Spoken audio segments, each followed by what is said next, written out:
Game. Ano pong name niyo, kuya? Ganun pa rin po, Emmy Francisco. Ito yung kumuha kanina. Emmy Francisco. Age po. Next question, Ten! Age na tindahan. Age. Age niya. Age kasi. Ang tinda, tingnan mo. Age at location ng ng kanyang tindahan. Okay. 25 years in the service sa UP Diliman. Oo. Good. Sa tanong mo niya kanina. Ano ang issues niyo? Ano po yung issues nyo?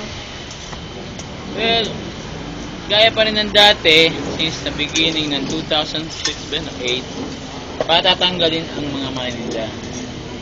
Yan. Bakit daw po? Eh dahil nga sa commercialization or iba pa privatization, private na daw ang UP. Yung So ano po yung sa tingin nyo, yung view nyo po doon? walang kwenta, syempre. Kaya nga gobyerno eh. Saan ka ba nakakita ng gobyerno private? UP lang, di ba? Oh, yun lang. Kung may mensahe po kayo kay President Pascual, ano po yung gusto nyo So, sabihin? ayun, syempre. Bigyan kami ng pansin, unang-una. Patatagin yung aming samahan ng gusto kasi ginagawa ng individual eh. Huwag kami pababayaan. Kasi kami nagbibigay ng malaking serbisyo sa mga estudyanteng katulad nyo. At yun nga po, kasi sa aming pagtitinda, dito lang kami nabubuhay. Mahirap kayo magnakaw. Kukulong ka. Eh, magtitinda, hindi ka makukulong. Yun. Dito totoo lang naman. Ibig sabihin, wag alisin yung aming mga kabuhayan.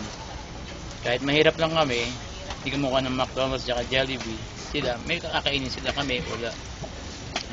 Kay Pinoy po, may mensahe po Ay, kayo? nako, grabe. Mensahe, Opo. turuan niyo yung mga estudyante ng UP Huh?